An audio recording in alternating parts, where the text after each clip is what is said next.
In the glittering Loxby Gallery, where bold art and ambition collide, a grand opening turns deadly when Sir Henry Langston collapses, poisoned by a single sip of champagne. Miss Jane Marple, the unassuming spinster with a razor-sharp mind, steps into a web of secrets. Was it the desperate curator, staking his fortune on the night? The brooding artist, stung by Sir Henry's mockery? The meticulous caterer, guarding her reputation? Or the rival artist, her envy burning bright? As clues unravel, Miss Marple's quiet observation reveals a chilling truth. One glass, one moment, one motive, envy that kills. Will she untangle the deadly tapestry before the gallery's glow fades forever? Chapter 1. The Invitation. The late afternoon sun filtered through the lace curtains of Miss Jane Marple's cottage in St. Mary Mead, casting delicate patterns on the polished oak table. Her knitting needles clicked rhythmically, a soft counterpoint to the ticking of the mantel clock.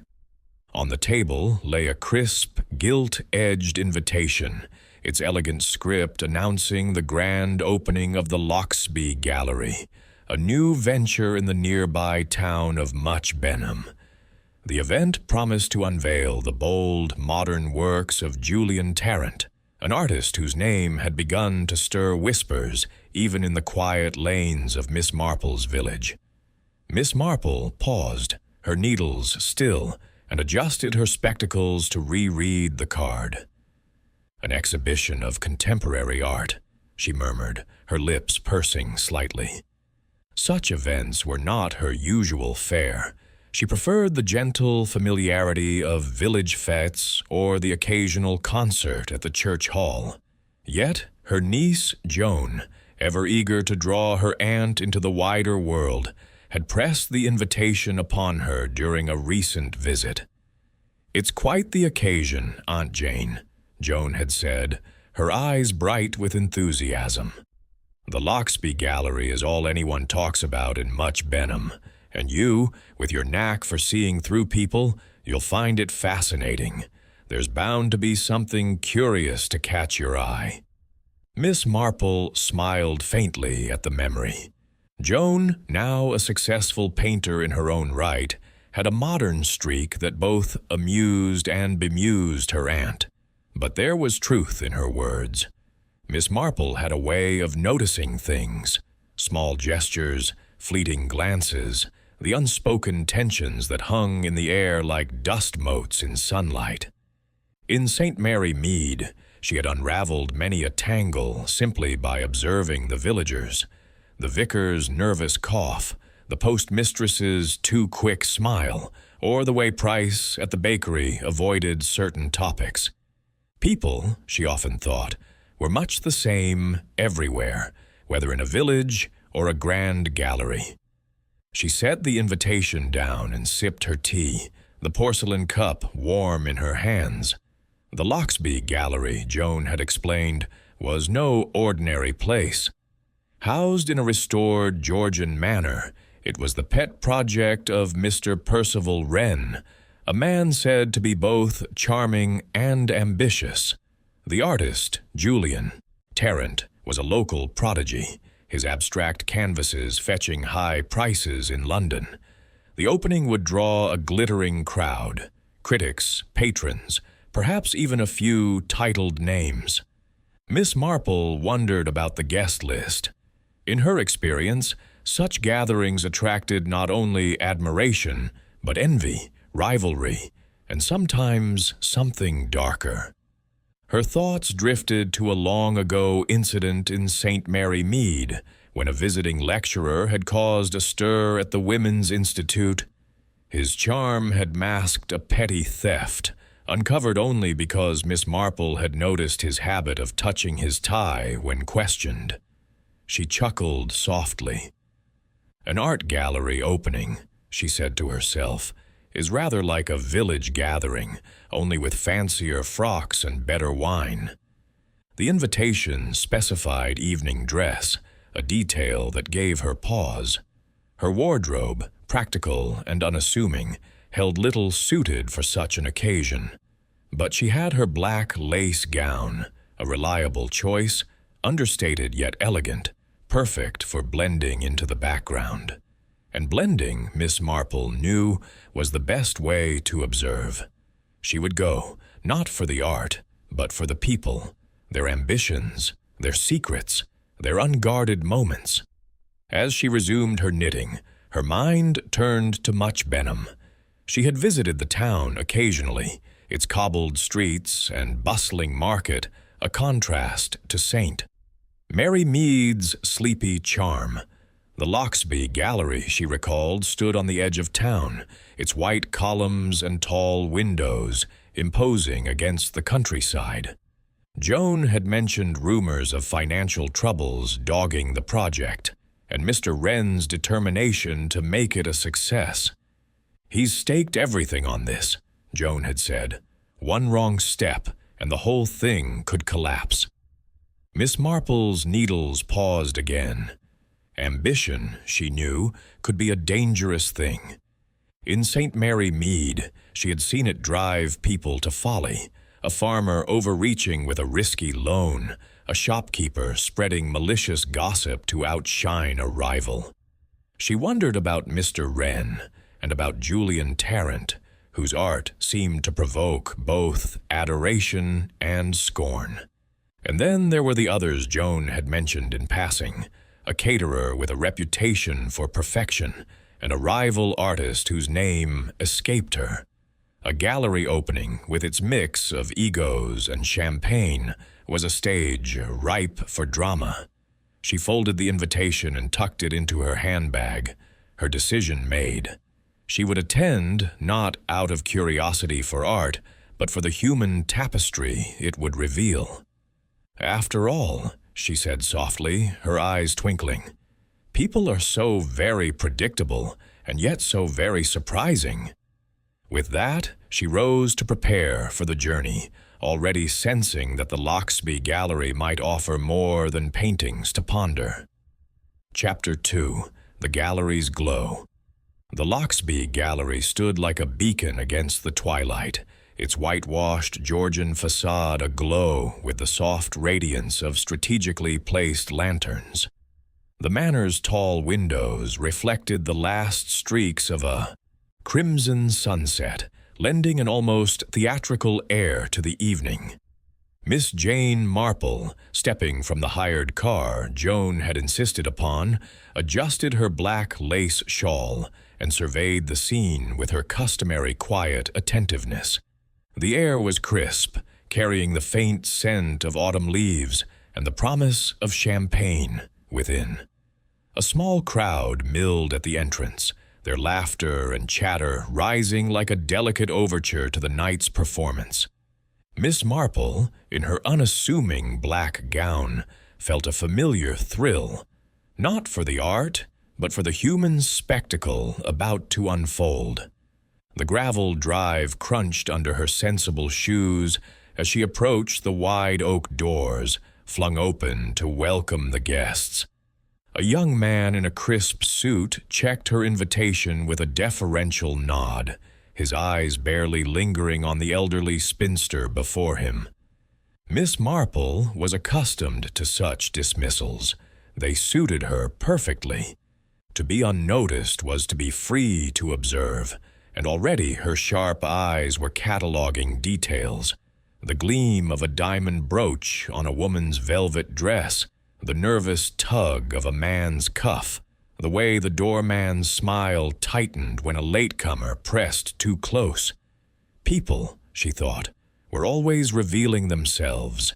If one only knew where to look. Inside, the gallery was a marvel of elegance and ambition. The grand hall, once the manor's ballroom, had been transformed into a showcase of modern art. The walls, painted a pristine ivory, were adorned with Julian Tarrant's bold canvases, vivid swirls of crimson, sapphire, and gold that seemed to pulse with a life of their own.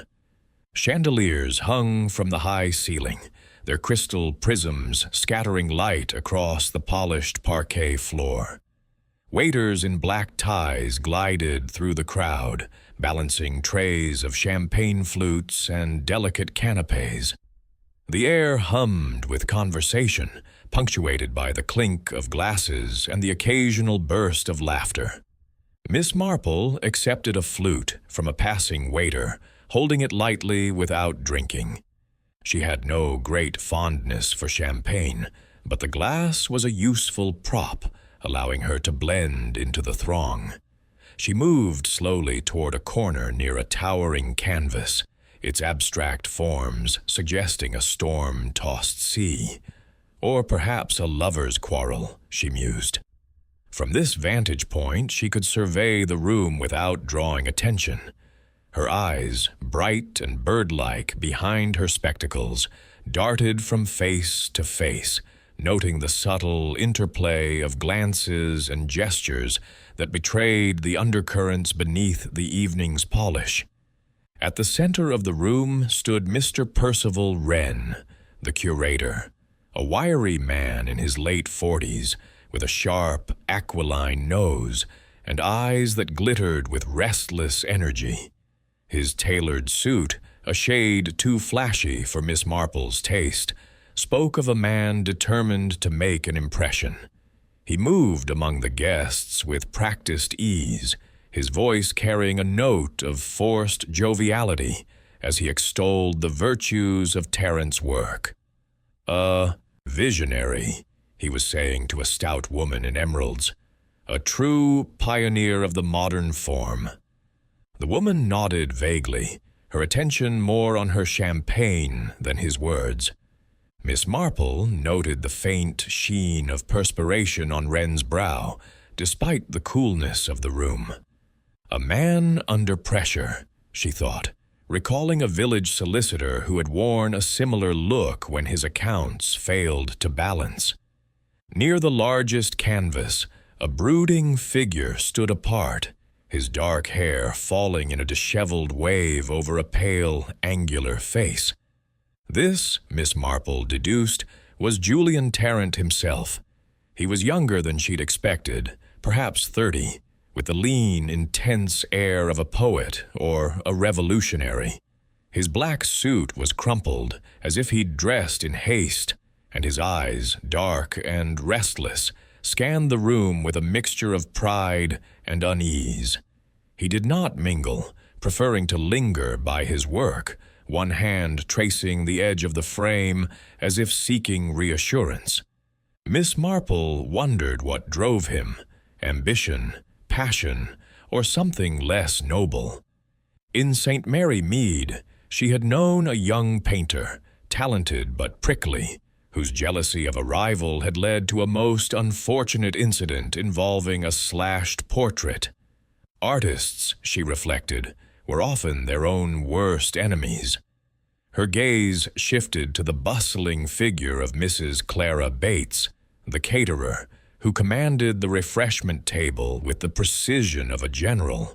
A stout woman in her 50s, she wore a severe black dress that contrasted with the festive mood.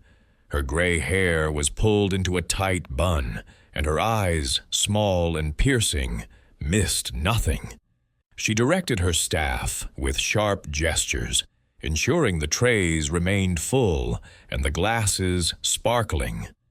Miss Marple admired her efficiency, but noted a certain rigidity in her manner, as if she resented the guests' careless enjoyment of her labor.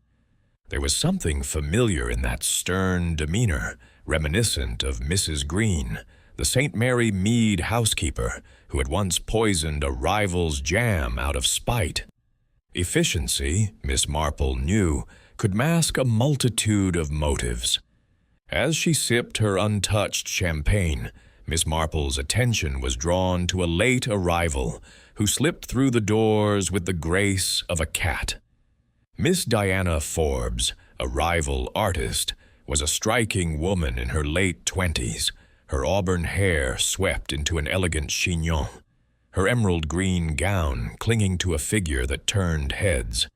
She carried herself with a studied poise, but her smile, Miss Marple noted, was tight, barely reaching her eyes.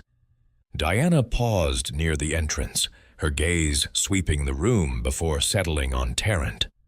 For a moment, her expression hardened, a flicker of something, envy, perhaps, or disdain, that vanished as quickly as it appeared. Miss Marple filed the observation away, recalling a village seamstress whose polite smiles had hidden a bitter grudge. The crowd grew denser, the hum of conversation rising to a crescendo. Miss Marple moved to a new vantage point, near a smaller canvas that depicted a chaotic spiral of blues and grays. She pretended to study it, her ears attuned to the snippets of gossip around her. A critic in a bow tie was dismissing Tarrant's work as derivative, while a woman in pearls countered that it was revolutionary. Another guest, a portly man with a military bearing, was loudly proclaiming his disdain for modern art to anyone who would listen. Miss Marple recognized him as Sir Henry Langston, a retired colonel, whose opinions, Joan had warned, were as forceful as his mustache. Sir Henry's voice carried over the crowd, drawing amused glances. "All this nonsense," he boomed, gesturing at a canvas. "Looks like something my spaniel could paint with its tail." A few guests tittered, but Tarrant, standing nearby, stiffened, his jaw tightening. Miss Marple watched the exchange with interest. Sir Henry, she knew, was a patron of the arts, though his tastes ran to traditional landscapes. His presence at such a modern exhibition was curious, perhaps driven by social obligation, or something else. In St. Mary Mead, she had seen how a loud voice could mask insecurity, or even malice. As the evening progressed, the atmosphere grew heady, the champagne flowing freely. Miss Marple declined a second glass, her instincts sharpening. She had attended enough village gatherings to know that alcohol loosened tongues and lowered guards, revealing truths that sobriety kept hidden. She noted Wren's increasing agitation as he darted from group to group, his laughter growing shrill. Tarrant, by contrast, seemed to withdraw further, his eyes now fixed on the floor.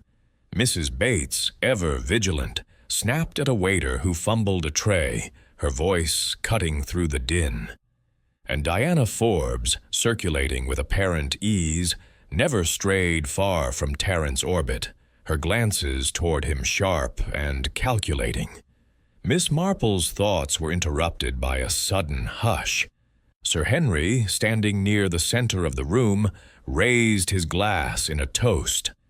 "To art," he declared, his tone mocking, "and to those who think they understand it." The crowd laughed, some nervously, and glasses clinked. Sir Henry drank deeply, his mustache quivering with satisfaction. Then, abruptly, his face contorted. He clutched his throat, his glass slipping from his hand to shatter on the floor. A gasp rose from the guests as he staggered, his eyes wide with panic, before collapsing in a heap. The room froze, the silence deafening. A woman screamed, and chaos erupted. Miss Marple, untouched by the panic, stepped closer, her eyes scanning the scene. Sir Henry lay motionless, his face ashen, a faint froth at his lips. A doctor, one of the guests, pushed through the crowd and knelt beside him, his fingers searching for a pulse. After a moment, he looked up, his expression grim. "He's gone," he said quietly. Whispers of poison began to ripple through the crowd, each syllable laced with fear. Miss Marple's mind raced, her village instincts honed by years of quiet observation. She noted the positions of the suspects. Wren, frozen near the entrance, his hands twisting together. Tarrant, staring at the body with a look of horror. Mrs. Bates, her face a mask of grim determination as she ushered her staff away from the scene. and Diana Forbes lingering near the back, her eyes gleaming with something Miss Marple could not yet name. Inspector Craddock, summoned with remarkable speed, arrived with his men, his familiar face a reassuring presence. He sealed the gallery, his voice calm but firm, as he ordered the guests to remain. Miss Marple retreated to her corner, her champagne glass still untouched. She thought of St. Mary Mead, where a poisoned cake at a fête had once unmasked a jealous rival. The gallery, with its glittering facade, was no different, a stage for human passions, where envy, pride, or desperation could turn deadly. As Craddock began his inquiries, she watched the suspects, her mind already weaving a tapestry of possibilities. The evening, she knew, had only begun to reveal its secrets. Chapter 3. The Fatal Sip. The grand hall of the Loxby Gallery, so recently alive with laughter and the clink of glasses, now lay hushed under the weight of sudden death.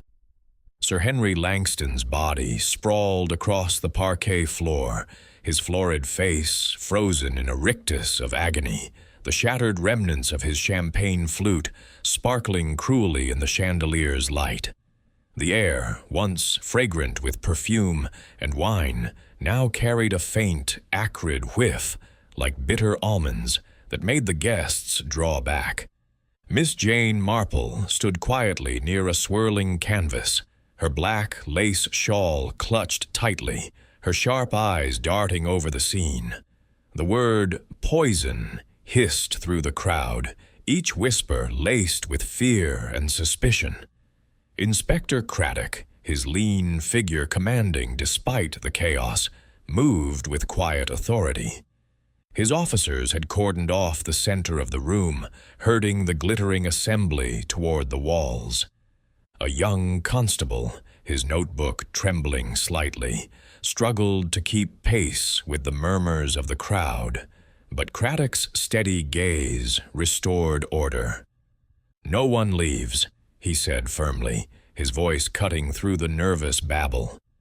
"We'll need statements from every person here." A few guests bristled. A titled lady mentioned a prior engagement. A critic muttered about inconvenience, but Craddock's resolute nod quelled them.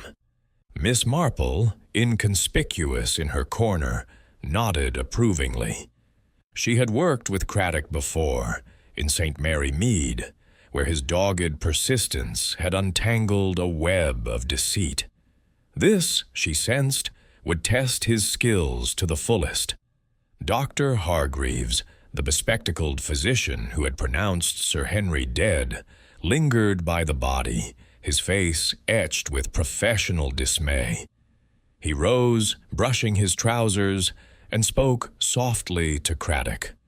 Miss Marple, her hearing keen despite her age, caught the words. "Cyanide, almost?" "Certainly," Hargreaves said, his voice low. "The smell, the convulsions, it's unmistakable. Death would have been near instantaneous." Craddock's jaw tightened, his eyes narrowing as he surveyed the room. "Cyanide," Miss Marple mused, recalling a long-ago conversation with a St. Mary Mead chemist. A tiny amount, dissolved in liquid, could kill in seconds, leaving little trace beyond that telltale scent. The precision of such a method suggested intent and opportunity. Her gaze shifted to the four figures who stood out amid the shaken guests, each betraying subtle signs that piqued her village-honed instincts. Mr. Percival Wren, the curator, had retreated to the base of the grand staircase, his wiry frame rigid with tension.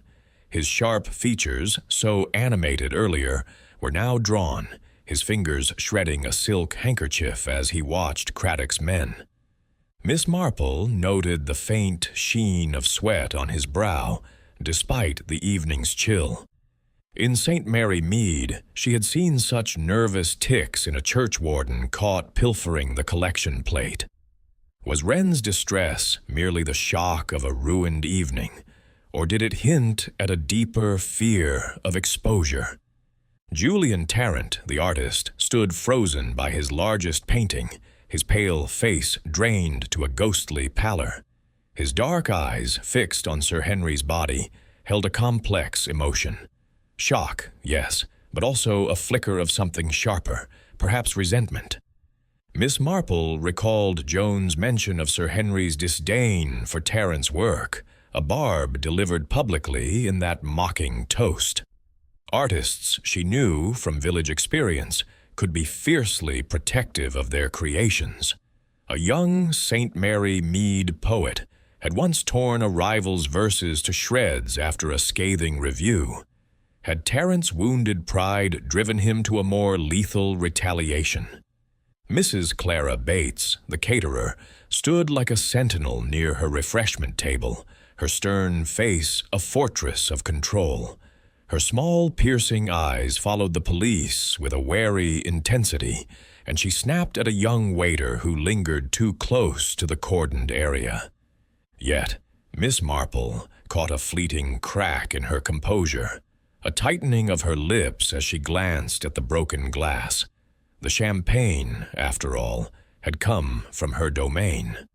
In St. Mary Mead, Miss Marple had known a baker whose pride in her craft had led to a bitter feud over a tainted loaf. Could Mrs. Bates, so meticulous, have been provoked into tampering with a drink?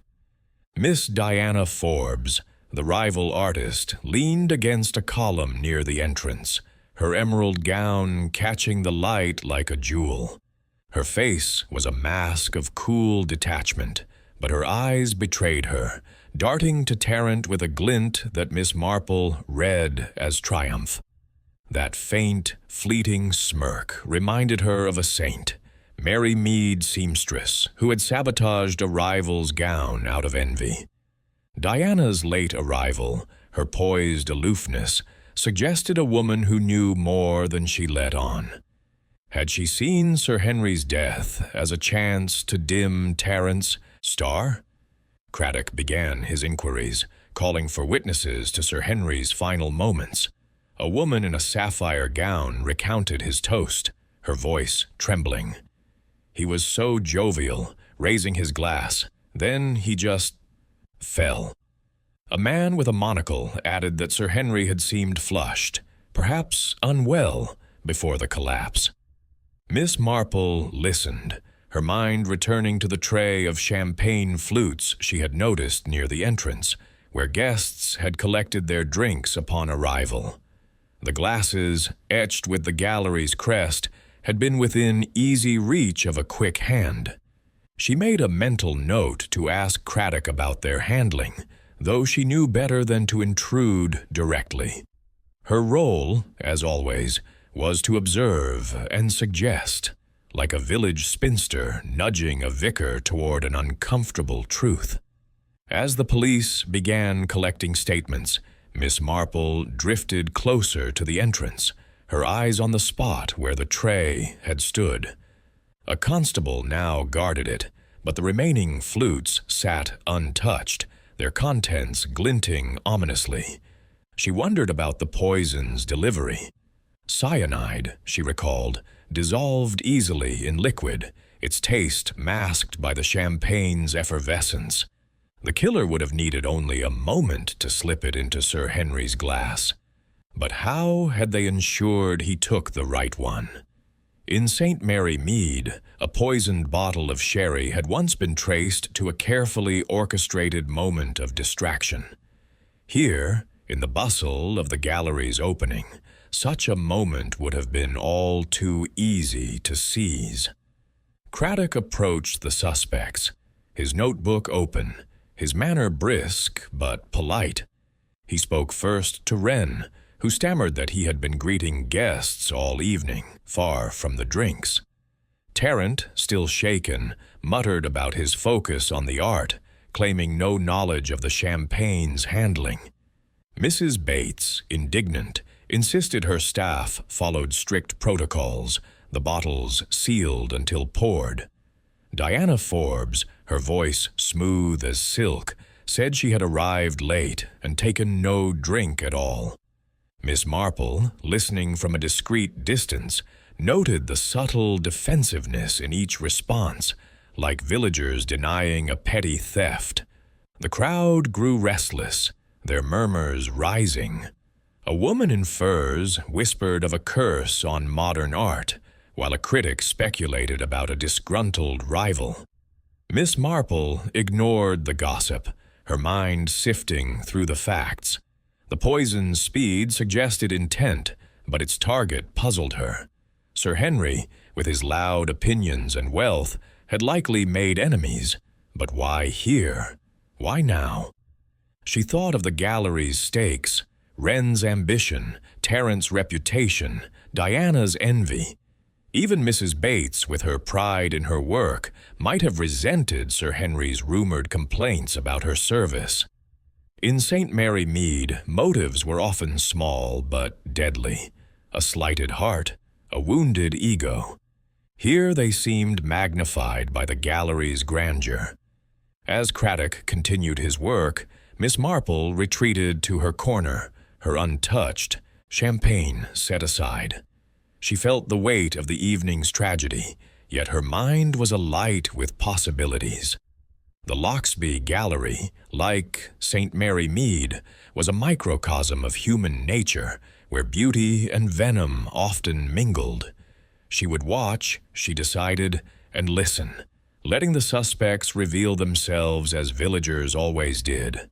The truth, she knew, lay in the small things, the glance, the gesture, the lie told too smoothly. And Miss Marple was very good at noticing the small things. Chapter 4. The Curator's Ambition. The Loxby Gallery's grand hall, now a scene of grim investigation, seemed to shrink under the weight of suspicion. The chandeliers cast their relentless glow, illuminating the tense faces of the guests pressed against the ivory walls. Sir Henry Langston's body had been discreetly covered with a cloth, but the shattered champagne flute remained, a glittering accusation on the parquet floor.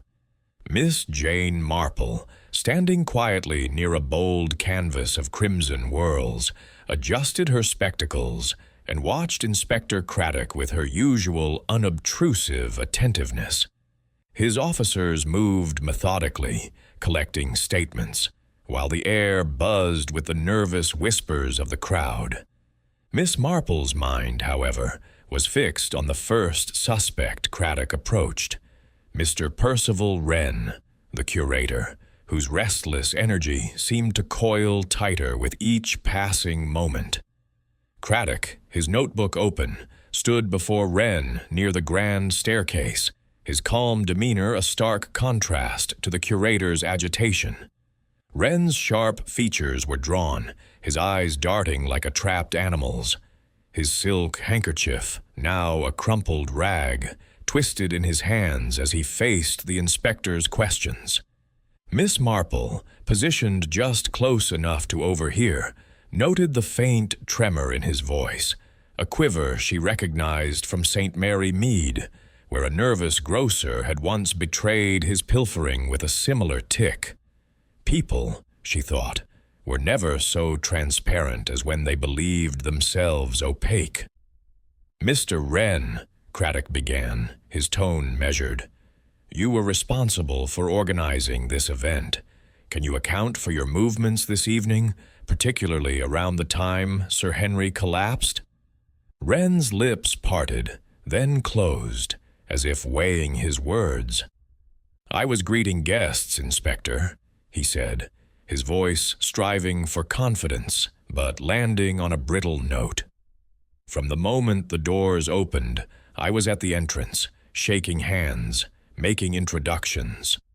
The gallery's success depends on good impressions, you see. I had no time to meddle with drinks or anything else." He gestured vaguely toward the crowd, his cufflinks, a touch too ostentatious for his frayed cuffs, catching the light. Miss Marple tilted her head, her knitting bag resting lightly on her arm. Wren's words were plausible, Yet there was something rehearsed in them, like a village alderman reciting a prepared excuse. She recalled Joan's mention of the gallery's financial straits, how Wren had staked his reputation and fortune on this opening. A scandal like murder could ruin him, or, she mused, might it serve him? In St. Mary Mead, she had known a publican who staged a minor theft to garner sympathy and custom. Could Wren have orchestrated a drama to save his venture, perhaps miscalculating its deadly outcome? Craddock pressed on. You were near the entrance then, where the champagne tray was stationed. Did you notice anyone lingering there? Anyone handling the glasses unusually? Wren's eyes widened, a flicker of panic crossing his face. No, I was far too busy. The tray was Mrs. Bates's domain. Her staff handled the drinks. I was focused on the guests, ensuring they felt welcomed. He paused, then added hastily, Sir Henry was a valued patron, you know. His support meant a great deal to the gallery. I'd have no reason to wish him harm. Miss Marple's lips pursed slightly. Wren's mention of Sir Henry's patronage was telling. In her village, she had seen how dependence on a benefactor could breed resentment as easily as gratitude. A street Mary Mead farmer, beholden to a wealthy landlord, had once sabotaged a rival's crop to curry favor. Had Wren, perhaps resentful of Sir Henry's influence or critical tongue, seen an opportunity to remove a troublesome patron while casting blame elsewhere? Craddock jotted a note, his expression unreadable. And your relationship with Sir Henry? Any disagreements, professional or otherwise? Wren's handkerchief twisted tighter. None worth mentioning. He was opinionated, of course. Didn't care for modern art, made that clear enough. But he came tonight, didn't he? That shows his support. His voice rose slightly, defensive, and he glanced at the crowd as if seeking an ally. Miss Marple noted the glances he avoided, those of Tarrant, Mrs. Bates, and Diana Forbes, each standing at a distance, watching. The inspector's gaze sharpened. Opinionated, you say? Did he ever criticize your management of the gallery, or perhaps its financial state? Wren flinched, a subtle movement Miss Marple caught. The gallery is perfectly sound, he snapped, then softened his tone. Sir Henry had his views, but nothing out of the ordinary. I'm a professional inspector. My focus is on art, not petty squabbles. He smoothed his jacket, the gesture betraying a need to regain control. Miss Marple's mind turned to a St. Mary Mead incident, where a schoolmaster's polished exterior had hidden debts and desperation. Wren's expensive cufflinks, so at odds with his worn cuffs, suggested a man living beyond his means, perhaps gambling everything on the gallery's success. Cyanide, she knew, was not a casual weapon. It required intent and access. Wren, as curator, would know every corner of the gallery, every moment when a tray might be left unattended. Yet his nervous demeanor suggested fear more than guilt. Or was it fear of being found out? Craddock dismissed Wren for the moment, instructing him to remain available. The curator retreated to a shadowed alcove, his handkerchief now a sodden knot. Miss Marple watched him go, her thoughts weaving a pattern. Wren's ambition was palpable, his stake in the gallery's triumph absolute. But ambition, she knew, could curdle into desperation. In St. Mary Mead, a vicar's wife had once spread malicious gossip to secure her husband's position. Could Wren have seen Sir Henry's death as a twisted means to draw attention to his gallery, perhaps through sympathy or notoriety? She shifted her attention to the other suspects, still under Craddock's scrutiny. Tarrant, his face ashen, clutched the frame of his canvas as if it were a lifeline. Mrs. Bates, her stern gaze fixed on her staff, seemed to will them into invisibility. Diana Forbes, poised by her column, watched the proceedings with a detachment that bordered on amusement. Each, Miss Marple noted, had a reason to resent Sir Henry, his mockery, his influence, his wealth. Yet Wren's role as the gallery's mastermind made him pivotal. Had he orchestrated the evening's tragedy, or was he merely a victim of its fallout? As Craddock moved to question Tarrant, Miss Marple slipped closer to the entrance, her eyes on the spot where the champagne tray had stood. The constable guarding it looked bored, unaware of the tray's significance. She recalled the ease with which a glass could be tampered with in the bustle of arrivals, a moment's distraction, a sleight of hand. In St. Mary Mead, a poisoned jar of chutney had been slipped onto a fete table during a crowded moment. Here, with guests streaming in, such an act would have been child's play for someone bold enough. Miss Marple's thoughts returned to Wren. His claim of being too busy to notice the tray rang hollow. A curator, she reasoned, would be attuned to every detail of his event. She made a mental note to ask Craddock, later and discreetly, about the gallery's staff. Had any reported Wren near the tray? In her village, she had learned to trust the observations of those in the background, maids, gardeners, waiters, who saw what the prominent missed.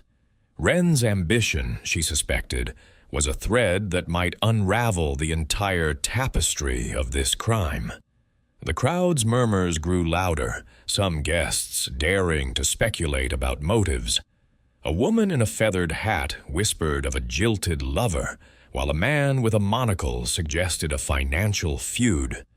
Miss Marple ignored them, her mind fixed on the small, telling details: Wren's frayed cuffs, his overeager denials, the way his eyes avoided his fellow suspects. She thought of St. Mary Mead, where ambition had driven a shopkeeper to ruin a rival's display. Here, in the grander stage of the Loxby Gallery, the stakes were higher, the motives darker. As Craddock's questions continued, Miss Marple settled back, her knitting bag a comforting weight. The evening was far from over, and the truth, she knew, lay in the interplay of human frailties: ambition, pride, fear. Wren, with his nervous hands and polished facade, was but one piece of the puzzle. She would watch, as she always did, letting the suspects reveal themselves in their unguarded moments. In St. Mary Mead, the truth had always emerged, and Miss Marple had no doubt it would here, in the shadowed glow of the Loxby Gallery. Chapter 5. The Artist's Secret. The Loxby Gallery's grand hall, now a stage for suspicion, seemed to pulse with a quiet tension. The chandeliers cast their unyielding light, but the air felt heavier, as if the very walls absorbed the shock of Sir Henry Langston's death. His covered form lay near the center, a grim reminder of the evening's tragedy, while the shattered champagne flute gleamed accusingly nearby. Miss Jane Marple, stationed unobtrusively beside a turbulent canvas of sapphire and gold, clutched her knitting bag, her sharp eyes following Inspector Craddock as he turned his attention to the next suspect: Julian Tarrant, the artist whose paintings defined the night. Tarrant's pale figure stood by his largest work, a brooding sentinel amidst the chaos, his dark hair falling over a face drawn with strain. Craddock approached with his usual measured calm, his notebook open, his pen poised. The crowd, pressed against the walls by the police cordon, watched with a mix of curiosity and dread, their whispers a low hum. Miss Marple, unnoticed in her black lace gown, tilted her head to listen, her village instincts attuned to the nuances of tone and gesture. Terrence's hands, she noted, trembled slightly as he gripped the edge of his canvas, a gesture that reminded her of a St. Mary Mead carpenter who had clutched his tools when questioned about a missing purse. Fear, she thought, or perhaps guilt, had a way of betraying itself in the hands. "Mr. Tarrant," Craddock began, his voice steady but probing, "you were near your paintings all evening, I understand. Can you tell me what you saw or did in the moments before Sir Henry collapsed?" Tarrant's dark eyes flicked up, meeting Craddock's for a fleeting moment before dropping to the floor. His voice, when he spoke, was low and halting, as if each word cost him effort.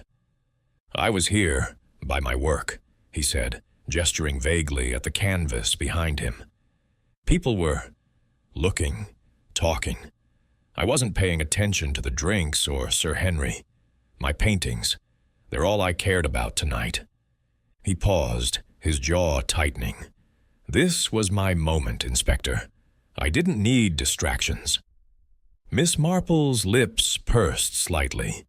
Terrence's words carried a note of defiance, yet there was a tremor beneath them, like a St. Mary Mead poetess who had once defended her verses with similar fervor after a rival's critique. She recalled Joan's mention of Sir Henry's scorn for Terrence's art, his public dismissal of it as garish nonsense. Such words, she knew, could wound deeply, especially in a soul as sensitive as an artist's. In her village, she had seen how pride, when pricked, could turn to spite.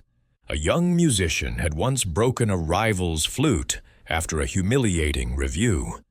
Could Terrence's brooding intensity hide a darker impulse? Craddock's pen scratched briefly. "You say you were focused on your work, but Sir Henry's toast was hard to miss. He mocked modern art, your art specifically. Did that upset you?" Terrence's head jerked up, his eyes flashing. "Of course it did," he snapped, then caught himself, his voice dropping. "He was entitled to his opinion, I suppose. He didn't understand my work, called it childish. But I didn't. I wouldn't." He trailed off, his hands clenching into fists.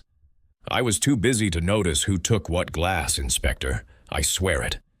Miss Marple watched closely, noting the flush that crept into Terrence's pale cheeks. His outburst, brief but raw, revealed a man whose passion for his art was both his strength and his vulnerability. She thought of a saint, Mary Mead Gardner, whose obsession with his roses had led to a bitter feud when a neighbor trampled them. Terrence's paintings, she sensed, were his roses, his life's work, his identity. Sir Henry's mockery, delivered so publicly, would have stung like a lash. Had it driven him to a reckless act, a moment of rage that ended in poison? Craddock's gaze remained steady. "You had a disagreement with Sir Henry before tonight, didn't you? Something about his comments in a London paper?" Terrence's shoulders slumped, as if the weight of the question pressed him down. "Yes," he admitted, his voice barely above a whisper. "He wrote a letter to the Times, called my work a mockery of true art, said I was a charlatan, leading young artists astray. It hurt. But I didn't kill him, Inspector. I poured everything into these paintings. I didn't have time for vendettas." His eyes darted to the crowd, lingering briefly on Diana Forbes, who watched from her column with that faint, enigmatic smile. Miss Marple caught the glance, filing it away. Rivalry, she knew, could cut deeper than public criticism. Craddock made another note, his expression unreadable. "Did you see anyone near the champagne tray at the entrance? Anyone who might have tampered with a glass?" Terrence shook his head, his hair falling into his eyes. "Number I was here, with my paintings. People came and went, but I wasn't watching the tray. I didn't even take a drink myself. I don't trust champagne at these things." His lips twisted, a bitter edge to his words. Too many hands, too many chances for things to go wrong. Miss Marple's eyebrows lifted slightly. Terrence's distrust, however casually expressed, was revealing. In St. Mary Mead, she had known a baker who avoided his own bread after a rival's tampering. Did Terrence's wariness stem from experience, or was it a slip, a hint that he knew more about the poisoned glass than he let on? She glanced at the entrance, where the tray of flutes still stood, now under a constable's watchful eye. The glasses, etched with the gallery's crest, were a tempting target for a quick hand, especially in the flurry of arrivals. Tarrant, though absorbed in his art, had been near enough to notice, or to act. Craddock pressed further. "You didn't approach the tray, then? Not even to greet guests or check on the setup?" "No," Tarrant said firmly, though his eyes flicked away toward the canvas. "I stayed here. People came to me, critics, buyers, that sort. I didn't need to chase them." His tone carried a faint arrogance, the pride of an artist who believed his work spoke for itself. Yet, Miss Marple noted, his hands still trembled, betraying a nervousness that clashed with his words. Craddock dismissed Tarrant with a nod, instructing him to stay within reach. The artist retreated to his canvas, his posture rigid, as if shielding himself behind his art. Miss Marple watched him, her mind weaving connections. Tarrant's sensitivity, his feud with Sir Henry, and his proximity to the evening's events made him a compelling figure. Yet, she cautioned herself, passion did not always equal guilt. In St. Mary Mead, she had seen how a wounded heart could lead to rash words, not deeds.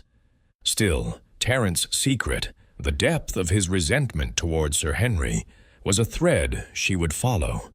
Her gaze drifted to the other suspects. Percival Wren, in his shadowed alcove, clutched his ruined handkerchief, his eyes darting nervously. Mrs. Clara Bates, near her refreshment table, issued sharp orders to her staff, her face a mask of control. Diana Forbes, by her column, watched Tarrant with that same unsettling smile, her poise unshaken by the tragedy. Each, Miss Marple knew, had their own secrets, their own reasons to wish Sir Henry ill.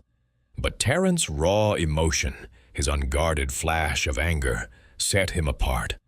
She thought of the champagne tray, so easily accessed in the evening's bustle. A moment's distraction, a guest's question, a waiter's turned back, would have been enough. In St. Mary Mead, a poisoned apple had once been slipped into a child's basket during a fete, the act unseen in the crowd. Here, with the gallery's grandeur and the flow of guests, such a slight would be simpler still. Tarrant, absorbed in his art, might claim ignorance, but his bitterness toward Sir Henry suggested a motive that could not be ignored. As Craddock moved to question Mrs. Bates, Miss Marple remained in her corner, her knitting bag a quiet anchor. The Loxby Gallery, like St. Mary Mead, was a tapestry of human passions, pride, envy, ambition. Tarrant's secret, his wounded pride, was but one thread, yet it shimmered with possibility. She would watch him as she watched them all, letting their words and glances unravel the truth. In her village, the smallest clues, a trembling hand, a bitter word, had always led to the heart of a mystery. Here, in the gallery's shadowed glow, she had no doubt they would do the same. Chapter 6. The Caterer's Control. The Loxby Gallery's grand hall, now dimmed by the shadow of murder, held its breath as Inspector Craddock's investigation pressed forward. The chandelier's light, once festive, now seemed to probe the corners of the room, exposing the strained faces of the guests huddled along the walls. Sir Henry Langston's covered body lay like a silent accusation, the broken champagne flute a glittering clue nearby. Miss Jane Marple, stationed discreetly beside a canvas of jagged greens and blacks, adjusted her black lace shawl, her keen eyes following Craddock as he approached the next suspect. Mrs. Clara Bates, the caterer, whose stern presence dominated the refreshment table. Her rigid posture and piercing gaze suggested a woman unyielding under pressure, yet Miss Marple knew that such control often masked deeper currents. Craddock, his notebook open, stood before Mrs. Bates, his calm authority undeterred by her formidable air. The crowd's murmurs had softened, their curiosity piqued, as the inspector turned to the woman responsible for the evening's refreshments. Miss Marple, unnoticed in her corner, tilted her head to catch every word, her village instincts attuned to the subtle shifts in tone and expression. Mrs. Bates's hands, clasped tightly before her, were steady, but her knuckles gleamed white, a detail that reminded Miss Marple of a St. Mary Mead housekeeper who had gripped her broom fiercely when questioned about a missing silver spoon. Control, she thought, could be as telling as panic. "Mrs. Bates," Craddock began, his voice even but probing, "your staff handled the champagne and canapes tonight. Can you walk me through your process, how the drinks were prepared and served?" Mrs. Bates drew herself up, her gray hair pulled tightly into a bun that seemed to mirror her unyielding demeanor. Her black dress, severe and unadorned, gave her the air of a governess rather than a caterer. "Everything was done properly, Inspector," she said, her voice crisp and indignant. "My staff are trained to the highest standards. The champagne bottles were sealed when they arrived, opened only in the kitchen under my supervision. Each glass was poured and placed on the tray at the entrance by my head waiter, Thomas. No one else touched them. I run a tight ship, and I don't tolerate sloppiness."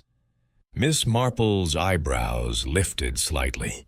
Mrs. Bates's emphasis on her control was striking, yet it carried a defensive edge, like a St. Mary Mead cook who had once boasted of her spotless kitchen to deflect suspicion after a tainted pie. The caterer's pride in her work was evident, but Miss Marple wondered if it masked a vulnerability. Sir Henry, Joan had mentioned, was known for his exacting tastes, often criticizing caterers for minor flaws. Had he crossed Mrs. Bates, perhaps with a sharp word about her service, provoking a reaction she now concealed behind her ironclad composure? Craddock's pen scratched briefly.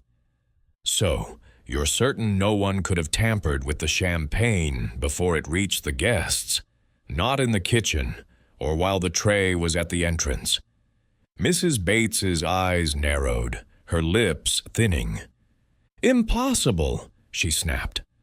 "I was in the kitchen myself, overseeing every detail. The tray was taken directly to the entrance, and Thomas stood by it until the guests arrived. If anyone tried anything, he'd have seen it." She paused, then added, "I've catered for Sir Henry before, you know. He was particular, but my work was always impeccable. He had no complaints tonight." Miss Marple noted the slight hesitation before particular, a crack in Mrs. Bates's otherwise flawless facade. In St. Mary Mead, she had seen how a single slight could fester, like the time Mrs. Green, a village cook, had sabotaged a rival's pudding after a snide remark about her scones. Mrs. Bates's meticulous nature suggested a woman who took her reputation seriously, perhaps too seriously. Had Sir Henry's pickiness, real or perceived, pushed her to an act of retribution? Poison, Miss Marple knew, was a weapon of precision, and Mrs. Bates's control over the kitchen gave her ample opportunity. Craddock's gaze remained steady. "You mentioned Sir Henry's particular nature. Did he ever criticize your work directly, perhaps tonight or at a previous event?" Mrs. Bates's jaw tightened, her eyes flashing briefly. "He had opinions, as rich men do," she said, her tone clipped. "Last year, at a charity dinner, he said my vol au vents were dry. A trifling comment, but I took it in stride. I'm a professional, Inspector. I don't let personal feelings interfere with my work." She folded her arms, her posture defiant, but Miss Marple caught a fleeting glance toward the broken glass, a flicker of unease that belied her words. Craddock made a note, his expression impassive. "And tonight? Did you or your staff interact with Sir Henry before his collapse? Perhaps he commented on the champagne or the service." "No," Mrs. Bates said firmly. "I saw him take a glass from the tray as he entered, like everyone else. I was busy ensuring the canapes were fresh and the tables properly set. My staff reported no issues with him. If he had complaints, he didn't voice them to me." Her voice was steady, but her hands, now clasped behind her back, moved restlessly, a detail Miss Marple noted with interest. The mention of the tray at the entrance drew Miss Marple's thoughts back to its position, so exposed in the evening's bustle. She recalled the flurry of arrivals, the guests milling about, their attention on each other rather than the waiters. A quick hand, she mused, could have slipped something into a glass, especially if Mrs. Bates's head waiter, Thomas, had been momentarily distracted. In St. Mary Mead, a poisoned jar of jam had once been tampered with during a fete, the act unseen amid the crowd's chatter. Mrs. Bates's insistence on her staff's vigilance was convincing, but no system was infallible, particularly under pressure. Craddock pressed further. "This Thomas, your head waiter, can you vouch for him completely? No chance he could have been distracted or approached by someone?" Mrs. Bates bristled, her eyes flashing. "Thomas has worked for me for 10 years. He's as reliable as they come. I trained him myself, and he knows better than to let anyone near the trays without my say-so. If you're suggesting one of my staff was careless, Inspector, you're mistaken." Her voice rose, drawing curious glances from the crowd, and she quickly lowered it, her composure snapping back into place. Miss Marple's mind turned to a St. Mary Mead incident, where a loyal maid had covered for her employer's misdeed out of misplaced devotion. Mrs. Bates's fierce defense of her staff suggested pride, but also a need to protect her own reputation. If Thomas had been distracted, or worse, complicit, Mrs. Bates might not admit it, even to herself. Cyanide, Miss Marple recalled, could be slipped into a drink in seconds, its bitter taste masked by the champagne's bubbles. Mrs. Bates's control over the kitchen gave her access, but so too did it expose her to scrutiny. Craddock dismissed Mrs. Bates with a nod, instructing her to remain available. She returned to her refreshment table, her movements brisk as she rearranged a tray of untouched canapes, her face a mask of determination. Miss Marple watched, her thoughts weaving a pattern. Mrs. Bates's pride, her insistence on perfection, was a double-edged sword. It made her meticulous, but also vulnerable to slights. Sir Henry's criticism, however minor, could have stung deeply, especially for a woman whose livelihood depended on her reputation. Her gaze drifted to the other suspects. Percival Wren, in his alcove, seemed to shrink further into the shadows, his handkerchief a tattered relic. Julian Tarrant, by his canvas, stared blankly, his hands still trembling. Diana Forbes, near her column, watched the proceedings with that unsettling half-smile, her poise unshaken. Each, Miss Marple knew, had their own reasons to resent Sir Henry, but Mrs. Bates's control over the evening's refreshments placed her at the heart of the mystery. She thought again of the champagne tray, so easily accessed in the chaos of arrivals. A moment's lapse, a guest's question, a waiter's turned head, would have sufficed. In St. Mary Mead, a poisoned bottle of cordial had been slipped onto a table during a village dance, the act unseen in the crowd's merriment. Here, with the gallery's grandeur and the press of guests, such a deed would have been simpler still. Mrs. Bates's insistence on her staff's diligence was a shield, but Miss Marple suspected it might hide a crack, perhaps in Thomas, perhaps in Mrs. Bates herself. As Craddock prepared to question Diana Forbes, Miss Marple remained in her corner, her knitting bag a quiet anchor. The Loxby Gallery, like St. Mary Mead, was a stage for human frailties, pride, resentment, control. Mrs. Bates's iron grip on her domain was a thread in the tapestry, one that shimmered with possibility. Miss Marple would watch, as she always did, letting the suspect's words and glances unravel the truth. In her village, the smallest details, a tightened lip, a restless hand, had always led to the heart of a mystery. Here, in the gallery's tense glow, she trusted they would do the same. Chapter 7. The Rival's Resentment. The Loxby Gallery's grand hall, now a shadowed arena of suspicion, seemed to hold its breath as Inspector Craddock's investigation pressed forward. The chandelier's relentless glow cast stark light on the anxious faces of the guests, pressed against the ivory walls like actors awaiting their cue. Sir Henry Langston's covered body lay at the room's heart, a silent accusation, the shattered champagne flute glinting nearby like a broken promise. Miss Jane Marple, stationed discreetly beside a canvas of jagged ochre streaks, adjusted her black lace shawl, her sharp eyes fixed on the next suspect.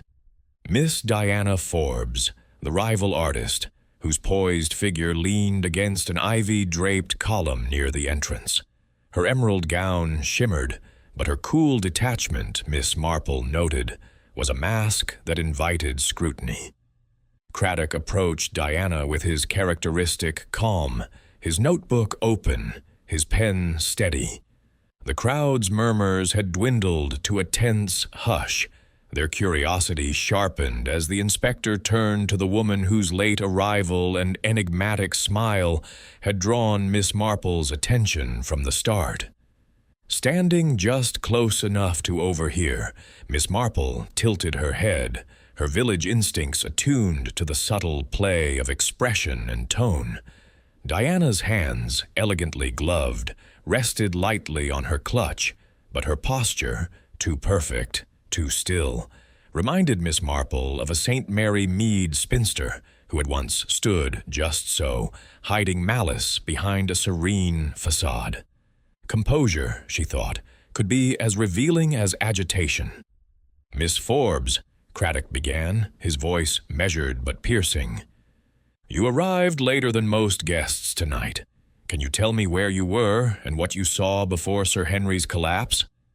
Diana's lips curved into a faint smile, her auburn hair catching the light as she tilted her head. "I was delayed, Inspector," she said, her voice smooth as polished glass.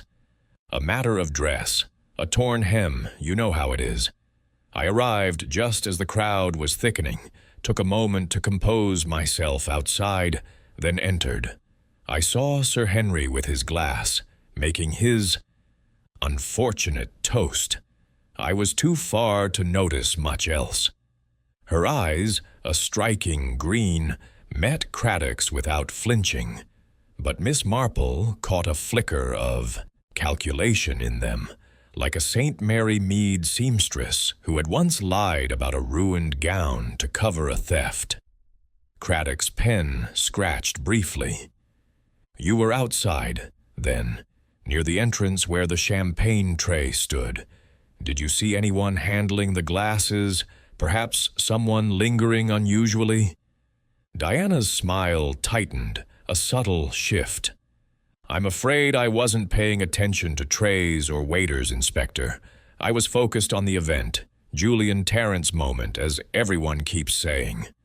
Her tone carried a faint edge, a barb that did not escape Miss Marple. "I took no drink myself. I prefer to keep a clear head at these affairs. Too much champagne clouds the judgment, don't you think?" She glanced at Tarrant, still by his canvas, his face pale and drawn, and her smile deepened, almost imperceptibly. Miss Marple's lips pursed. Diana's poised dismissal of the tray was too casual, too practiced. In St. Mary Mead, she had known a young woman who had sabotaged a rival's rose garden with similar nonchalance, her calm words belying a burning envy. Diana's rivalry with Tarrant, Joan had hinted, was fierce. Her own career had faltered as his star rose. Sir Henry, a known patron of hers, had promised to fund her next exhibition, a lifeline that his death now threatened. Yet, Miss Marple wondered, could that same death serve her? A scandal at Tarrant's opening might dim his glory, casting light on her own work. Craddock's gaze sharpened. "You knew Sir Henry well, I understand. He supported your art. Did you speak with him tonight, or perhaps notice his interactions with others?" Diana's gloved fingers tightened briefly on her clutch, a movement so slight it might have gone unnoticed. "We were acquainted," she said coolly. "Sir Henry was generous, yes, but his tastes leaned toward my work, not certain others. I didn't speak to him tonight. He was already holding court when I arrived. I kept to myself, observing the crowd. It's what artists do, Inspector. We watch." Her eyes flicked again to Tarrant, and Miss Marple caught a glint of something, triumph, perhaps, or disdain, that vanished as quickly as it appeared. The mention of observing piqued Miss Marple's interest. In St. Mary Mead, she had seen how those who claimed to watch often saw more than they admitted. A village gossip, professing mere curiosity, had once uncovered a neighbor's affair by lingering too long at a window. Diana's late arrival, her lingering outside the entrance, placed her near the champagne tray at a critical moment. Had she watched not just the crowd, but the tray itself, waiting for a chance to act? Cyanide, Miss Marple recalled, required only a second to slip into a glass, its taste masked by the champagne's fizz. Craddock pressed further. "You say you kept to yourself, but you must have noticed Sir Henry's toast. It was critical of modern art, of Mr. Tarrant's work in particular. As a rival, did that resonate with you?" Diana's smile returned, sharper now. "Sir Henry had strong opinions," she said, her voice laced with amusement. "He wasn't shy about sharing them. I agreed with him, if you must know. Julian's work is bold, but it lacks depth. Sir Henry saw that. But I had no reason to harm him, Inspector. His death hurts me too. He was to fund my next show, you see. Now I'll have to find another patron." Her tone was regretful, but her eyes held no trace of grief. Miss Marple's mind turned to a St. Mary Mead incident, where a jilted woman had ruined a rival's reputation with a well-timed rumor, all while claiming innocence. Diana's composure, her calculated regret, felt like a performance. Her rivalry with Tarrant was no secret, and Sir Henry's death, while a blow to her funding, could tarnish Tarrant's triumph, drawing attention to her own work in the chaos. Miss Marple recalled the tray at the entrance, so vulnerable in the evening's bustle. Diana's claim of arriving late, of lingering outside, gave her both opportunity and motive. Craddock made a note, his expression neutral. "One last thing, Miss Forbes. Did you approach the champagne tray at all, even briefly as you entered?" Diana's smile faltered, just for a moment. "No, Inspector," she said, her voice steady but her eyes narrowing. "I told you, I took no drink. I walked straight in, joined the crowd, and kept my distance from the refreshments. You can ask the waiters. They'll confirm I didn't touch a glass." She tilted her chin, her poise restored, but Miss Marple noted the slight flush at her throat, a telltale sign of strain. Craddock dismissed her with a nod, instructing her to remain available. Diana glided back to her column, her movements as graceful as ever. But Miss Marple caught the way her gloved hand lingered on her clutch, as if anchoring herself. The crowd's whispers grew, some speculating about artistic rivalries, others about Sir Henry's wealth. Miss Marple ignored them, her thoughts fixed on Diana. Her cool detachment, her precise answers, were too polished, like a St. Mary Mead actress who had memorized her lines to deflect suspicion. Her gaze drifted to the other suspects. Percival Wren, in his alcove, seemed to shrink further, his nervous hands shredding his handkerchief. Julian Tarrant, by his canvas, stared blankly, his trembling fingers betraying his turmoil. Mrs. Clara Bates, at her table, rearranged her canapes with fierce precision, her eyes darting to the police. Each had their own reasons to resent Sir Henry, but Diana's calculated poise, her proximity to the tray, made her a compelling figure. Miss Marple thought again of the champagne tray, so exposed during the evening's arrivals. A moment's distraction, a guest's greeting, a waiter's turned head, would have been enough. In St. Mary Mead, a poisoned bottle of mead had been tampered with during a village fair, the act unseen in the crowd's excitement. Here, with the gallery's grandeur and the press of guests, such a deed would have been effortless for someone as poised as Diana. Her rivalry, her late arrival, her fleeting smirk, all pointed to a woman who saw opportunity in chaos. As Craddock prepared to review his notes, Miss Marple remained in her corner, her knitting bag a quiet anchor.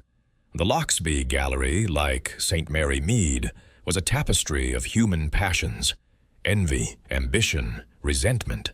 Diana's cool exterior, her carefully crafted answers, were threads that shimmered with possibility. Miss Marple would watch, as she always did, letting the suspect's glances and gestures unravel the truth. In her village, the smallest clues, a fleeting smile, a tightened grip, had always led to the heart of a mystery. Here, in the gallery's tense glow, she trusted they would do the same. Chapter 8. The Clues Unravel. The Loxby Gallery's grand hall, once a vibrant stage for art and ambition, now lay steeped in a tense hush, its elegance marred by the specter of murder. The chandelier's light flickered over the ivory walls, casting long shadows across the guests pressed into uneasy clusters. Sir Henry Langston's covered body remained a grim centerpiece, the shattered champagne flute beside it a silent accusation. Miss Jane Marple, seated unobtrusively in a velvet chair near a canvas of swirling indigo, sipped a cup of tea provided by a nervous waiter, her knitting bag at her side. Her sharp eyes, hidden behind the gentle facade of an elderly spinster, darted over the scene, piecing together the fragments of the evening's tragedy. Inspector Craddock, his notebook now thick with scribbled statements, conferred with his officers near the cordoned area, his calm authority a steady anchor in the storm of suspicion. Miss Marple's mind, honed by years of village observation, worked quietly, weaving the threads of what she had seen and heard. The poison, Craddock had confirmed, was cyanide, fast-acting, slipped into Sir Henry's glass with lethal precision. Only his flute had been tainted, a fact that suggested not just intent, but a careful hand, one that knew which glass he would take. She recalled the tray of champagne flutes at the entrance, where guests had collected their drinks upon arrival, a bustling moment ripe for mischief. In St. Mary Mead, she had once unraveled a case of poisoned cordial at a church bazaar, where the culprit had exploited a similar moment of distraction. Here, with the gallery's crowded opening, such an act would have been all too simple for someone bold and observant. Her thoughts turned to the suspects, each a distinct figure in the evening's tapestry. Percival Wren, the curator, lingered in his shadowed alcove, his nervous hands now still, as if exhaustion had overtaken his earlier agitation. Julian Tarrant, the artist, stood by his canvas, his pale face etched with a mix of shock and defiance, his trembling fingers betraying his inner turmoil. Mrs. Clara Bates, at her refreshment table, maintained her stern vigil, her eyes darting to her staff with a fierceness that suggested more than professional pride. And Diana Forbes, by her ivy-draped column, watched the proceedings with that unsettling half-smile, her poise unshaken by the chaos. Each, Miss Marple knew, had a reason to resent Sir Henry, his wealth, his influence, his cutting tongue. But the precision of the poison pointed to a motive beyond mere anger. She sipped her tea, its warmth a comfort in the chilled room, and considered the tray at the entrance. The glasses, etched with the gallery's crest, had been uniform, yet only Sir Henry's had carried death. How had the killer ensured he took the fatal glass? In St. Mary Mead, a poisoned cake had been marked with a single cherry, a subtle signal to its intended victim. Here, perhaps a glass had been placed deliberately, or a waiter directed to offer it to Sir Henry. Miss Marple made a mental note to ask Craddock about the waiter's movements, though she would do so gently, as was her way. Her village experience had taught her that those in the background, servants, staff, the overlooked, often held the key to a mystery. Her gaze drifted to Diana Forbes, whose late arrival nagged at her. Diana had lingered outside, she claimed, delayed by a torn hem. Yet her poised entrance, her cool detachment, suggested a woman who had calculated her moment. Miss Marple recalled a St. Mary Mead incident, where a young woman had arrived late to a village dance, her delay masking a scheme to ruin a rival's evening. Diana's rivalry with Tarrant was no secret, and Sir Henry's death, while a blow to her funding, could overshadow Tarrant's triumph, drawing attention to her own work. Had she slipped into the gallery, paused by the tray, and seized a fleeting opportunity? Miss Marple's thoughts were interrupted by Craddock's voice, addressing a young waiter near the entrance. The lad, Thomas, was Mrs. Bates's head waiter, his face pale under the inspector's scrutiny. "You were stationed by the champagne tray," Craddock said, his tone firm but not unkind. "Did you notice anyone approach it? Perhaps someone who didn't take a glass?" Thomas, barely 20, shifted uncomfortably, his hands smoothing his apron. "It was busy, sir," he said, his voice quavering. "Guests were coming in, taking flutes as they passed. I was handing them out, keeping the tray full. I didn't see anyone linger, not really." He hesitated, then added, "There was a lady, though, in a green dress. She came in late, stood near the tray for a moment, but didn't take a glass. I thought she was just looking. Miss Marple's eyes sharpened behind her spectacles. A lady in a green dress, Diana Forbes. Thomas's words, though tentative, were a thread she could not ignore. In St. Mary Mead, a gardener's offhand remark about a stranger near a gate had led to a thief's capture. She leaned forward slightly, her tea cooling in her hands, as Craddock pressed the waiter further. "This lady," Craddock said, "did she touch the tray, or perhaps distract you?" Thomas shook his head, his cheeks flushing. "No, sir. I was watching the tray, like Mrs. Bates told me. She didn't touch anything, just stood there, then walked in. I'm sure of it." His voice wavered, as if he feared contradicting his formidable employer. Miss Marple noted his unease, wondering if Mrs. Bates's stern oversight had shaped his memory, or his willingness to speak. Craddock made a note, dismissing Thomas with a nod. Miss Marple's mind raced, piecing together the fragments. The tray, so exposed, was the linchpin. Diana's presence near it, however brief, was significant, but so too was Mrs. Bates's control over the kitchen, Wren's nervous oversight of the event, and Tarrant's proximity to the guests. Each could have seized a moment, but the cyanide's precision suggested a plan, not an impulse. She recalled a saint. Mary Mead case, where a poisoned letter had been slipped into a postbox, the act unseen but deliberate. Here the killer had chosen Sir Henry with care, ensuring the poison reached only him. Her thoughts turned to motives. Wren's ambition, Tarrant's pride, Mrs. Bates's perfectionism, Diana's envy. Each was a spark that could ignite a deadly act. Yet Diana's calculated poise, her lingering near the tray, stood out. Miss Marple pictured the entrance, crowded with arriving guests, the tray a tempting target. A quick hand, a vial concealed in a glove or clutch, could have done the deed in seconds.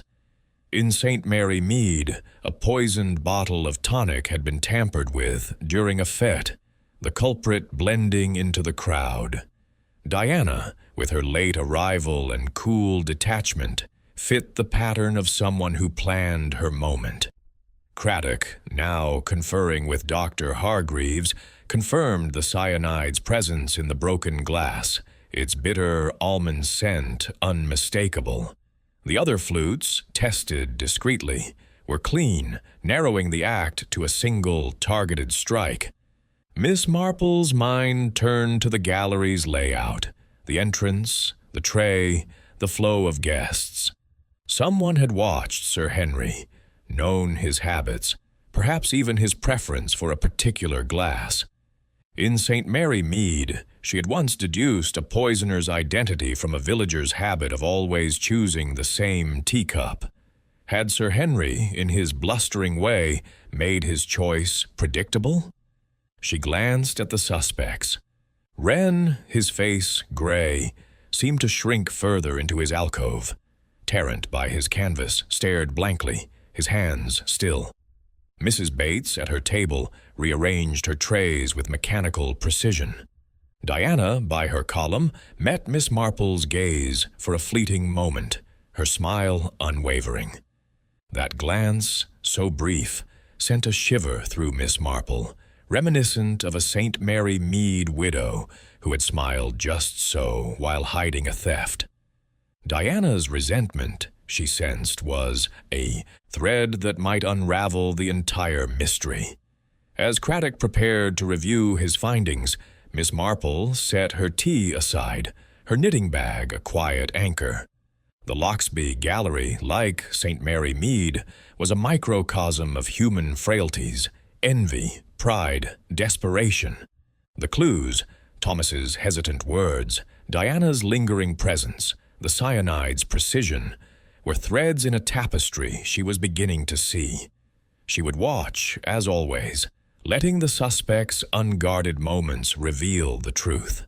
In her village, the smallest details, a nervous glance, a too quick smile, had always led to the heart of a mystery. Here, in the gallery's shadowed glow, she trusted they would do the same. Chapter 9. The Village Parallel. The Loxby Gallery's grand hall, its elegance now tarnished by murder, seemed to contract under the weight of suspicion. The chandeliers cast a cold, unyielding light, illuminating the anxious faces of the guests pressed against the ivory walls. Sir Henry Langston's covered body lay like a silent sentinel, the shattered champagne flute beside it a glittering clue to the evening's dark boogow. Miss Jane Marple, seated quietly in her velvet chair near a canvas of turbulent blues, sipped her cooling tea, her knitting bag at her side. Her sharp eyes, hidden behind the gentle facade of an elderly spinster, darted over the scene, piecing together the threads of the tragedy. Inspector Craddock, his notebook brimming with statements, conferred with his officers near the cordoned area, his calm presence a steady anchor in the storm of whispers. Miss Marple's mind, honed by years of village observation, wove a tapestry of clues and motives. The cyanide, Craddock had confirmed, was a precise weapon, slipped into Sir Henry's glass alone, a deliberate act that required both opportunity and intent. The champagne tray at the entrance, crowded with etched flutes during the bustle of arrivals, had been the perfect stage for such a deed. She recalled a saint. Mary Mead Fête, where a poisoned jar of chutney had been tampered with in a fleeting moment of distraction. Here, the gallery's grandeur had masked a similar opportunity, and Miss Marple's thoughts turned to the suspects, each a distinct figure in the puzzle. Percival Wren, the curator, lingered in his shadowed alcove, his frayed handkerchief a testament to his frayed nerves. Julian Tarrant, the artist, stood by his canvas, his pale face etched with defiance and fear. Mrs. Clara Bates, at her refreshment table, maintained her stern vigil, her eyes sharp with control. And Diana Forbes, by her ivy-draped column, watched with that unsettling half-smile, her poise a polished shield. Each had a reason to resent Sir Henry, his influence, his mockery, his wealth. Yet Miss Marple's instincts, sharpened by village parallels, kept circling back to Diana's calculated presence near the tray. She set her tea aside, her thoughts drifting to Saint. Mary Mead, where a jilted woman had once tampered, with a rival's jam at a fair, her envy cloaked in a sweet smile. The parallel was striking. Diana's rivalry with Tarrant, her late arrival, her lingering near the entrance, all pointed to a woman who saw chaos as opportunity. Sir Henry's death, while a blow to her funding, could eclipse Tarrant's triumph, drawing the spotlight to her own work. Miss Marple recalled a village spinster who had sabotaged a rival's roses with similar subtlety, her calm demeanor hiding a storm of resentment. Diana's poise, she suspected, was such a mask.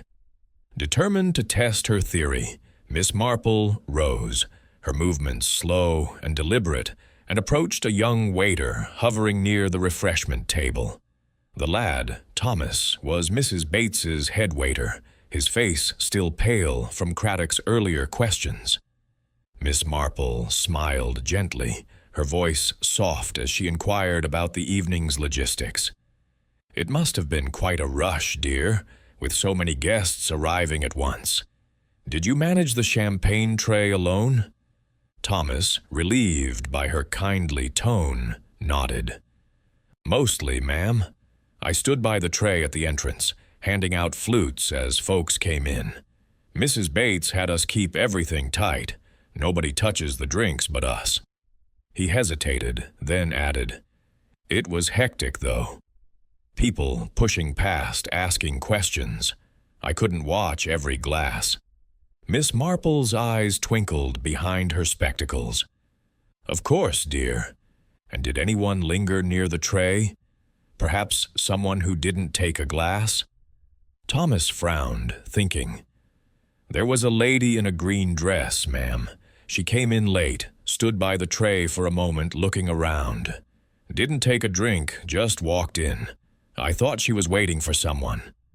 His voice wavered, as if unsure of the detail's importance.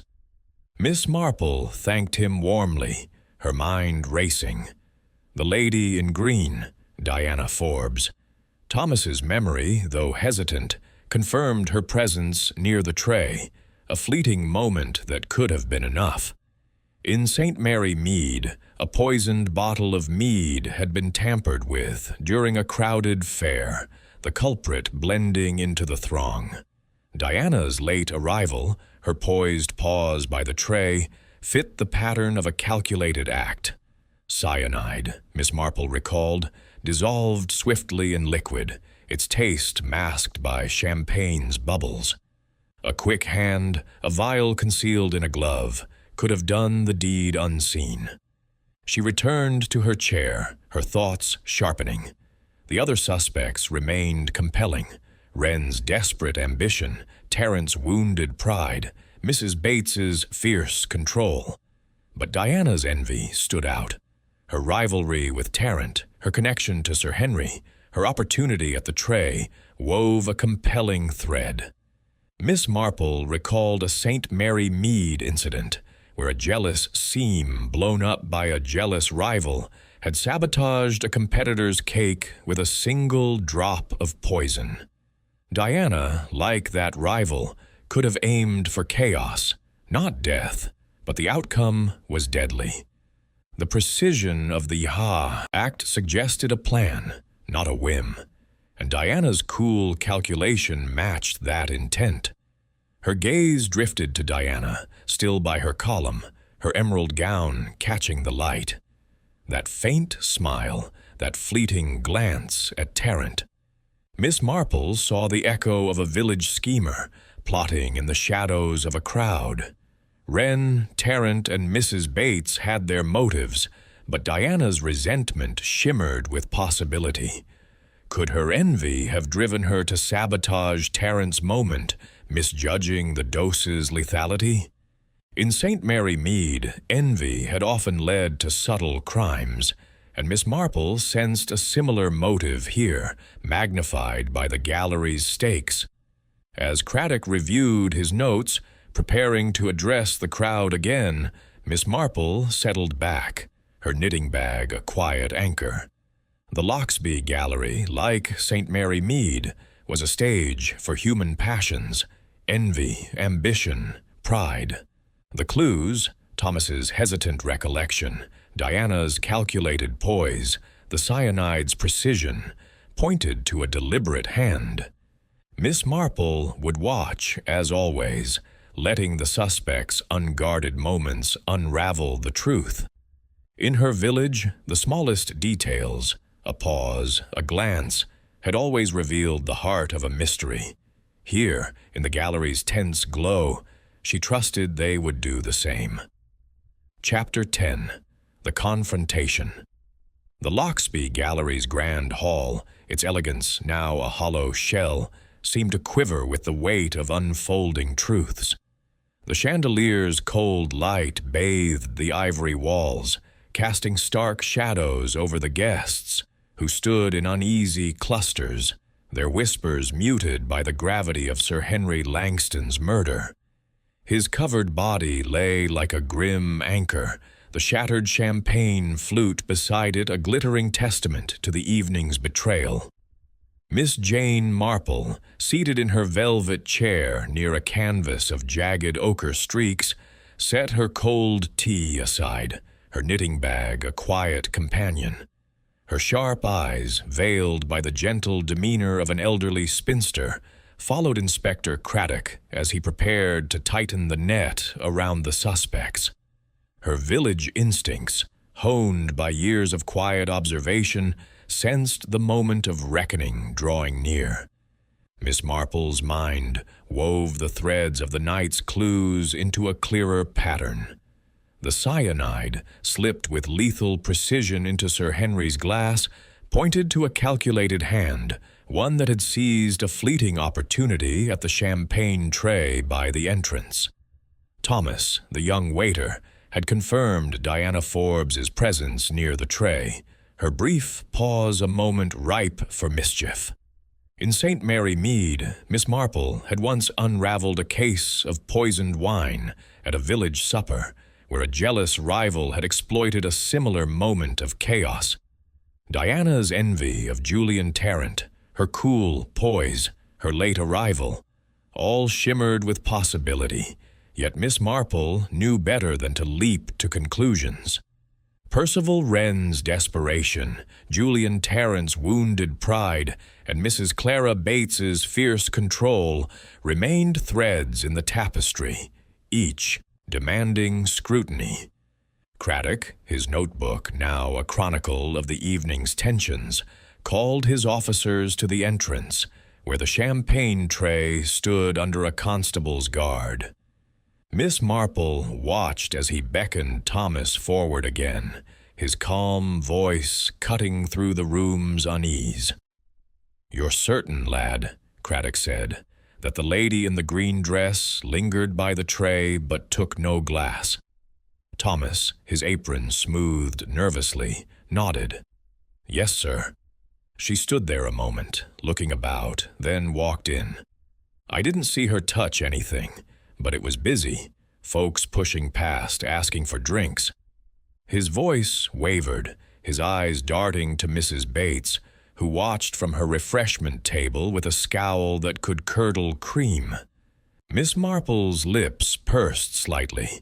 Thomas's hesitation, his fear of his formidable employer, echoed a St. Mary Mead maid who had once held back a crucial detail to avoid her mistress's wrath. She made a mental note to speak to Thomas later, perhaps with a kind word to loosen his tongue. In her village, the overlooked, servants, errand boys, often saw what the prominent missed. Diana's presence at the tray, though brief, was a critical clue, but Miss Marple wondered about the others. Had Wren, with his nervous oversight, slipped past the tray unnoticed? Had Tarrant, despite his claim of staying by his canvas, ventured closer? Or had Mrs. Bates's iron grip on her staff concealed a lapse? Craddock, sensing a thread to pull, turned his attention to Diana Forbes, who stood by her ivy-draped column, her emerald gown catching the light like a jewel. "Miss Forbes," he called, his voice firm but polite. "A moment, please." The crowd's murmurs stilled as Diana glided forward, her poise unshaken, her faint smile a challenge. Miss Marple watched closely, noting the slight tightening of her gloved hands on her clutch, a gesture reminiscent of a St. Mary Mead widow who had gripped her handbag when confronted with a lie. "You were seen near the champagne tray upon your arrival," Craddock said, his eyes steady. "You claim you took no drink, but you lingered there. Can you explain what you were doing?" Diana's smile held, but her eyes narrowed, a flicker of unease passing through them. "I was simply gathering myself, Inspector," she said, her voice smooth as silk. "I'd had a tiresome delay, a torn hem, as I mentioned. I paused to take in the scene, to gauge the crowd. An artist must know her audience, you see." She tilted her head, her auburn hair gleaming. "I didn't touch the tray. Your waiter can confirm that." Craddock's pen scratched briefly. "The waiter says you stood by the tray, looking around.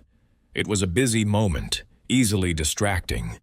Are you certain you saw nothing unusual? No one else near the glasses?" Diana's smile tightened, a subtle crack in her composure. "It was a crush of people, Inspector. I wasn't studying the tray or its contents. I was..." focused on the gallery, on Terence' display. Her voice carried a faint barb, her eyes flicking to Julian, who stood rigid by his canvas.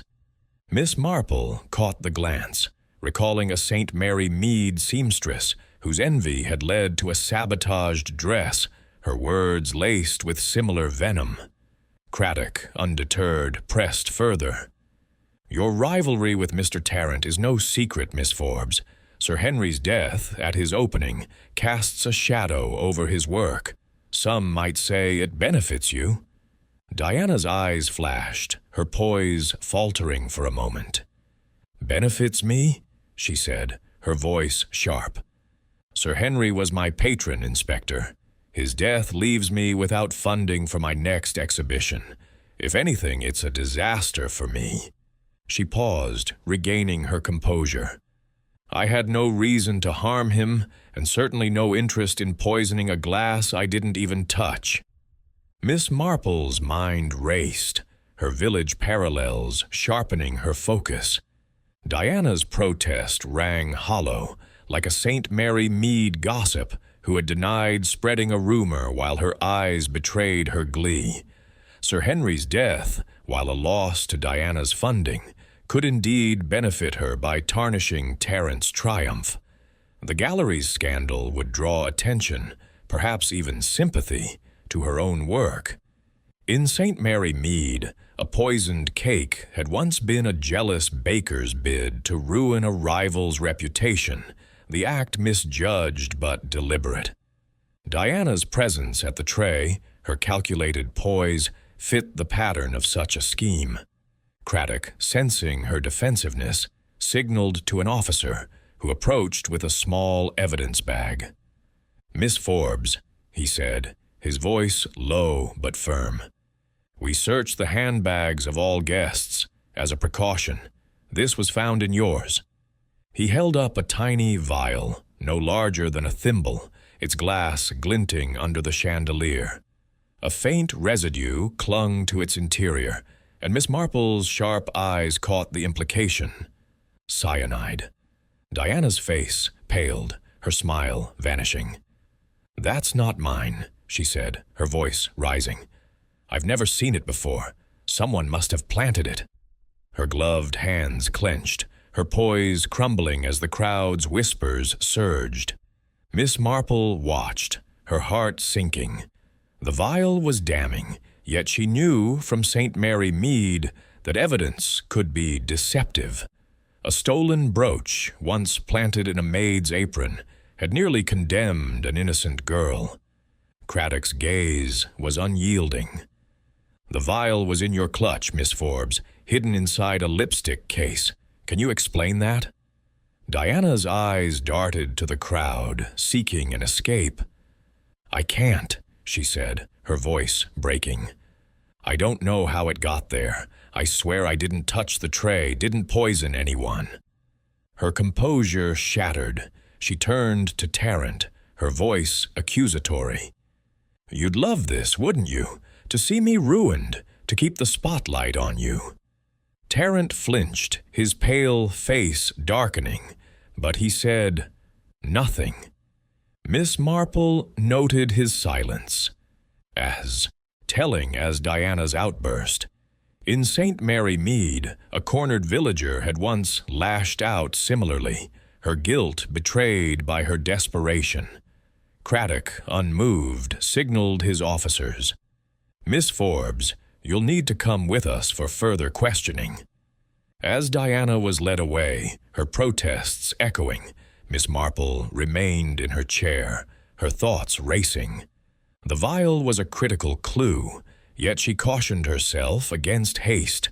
In her village, she had seen how guilt could be feigned or misdirected. Wren, Tarrant, and Mrs. Bates still lingered, their motives unresolved. Diana's envy was compelling, but the vial's discovery felt too neat, too convenient. Had someone planted it, knowing her rivalry made her a perfect target? Or had her plan, born of resentment, simply unraveled under scrutiny? Craddock returned to his notes, his face grim. Miss Marple watched the suspects. Wren shrinking further into his alcove, Tarrant staring blankly at his canvas, Bates, her hands still rearranging her trays. The truth, she knew, was close, but not yet fully woven. In St. Mary Mead, the smallest clues, a planted clue, a desperate outburst, had always led to the heart of a mystery.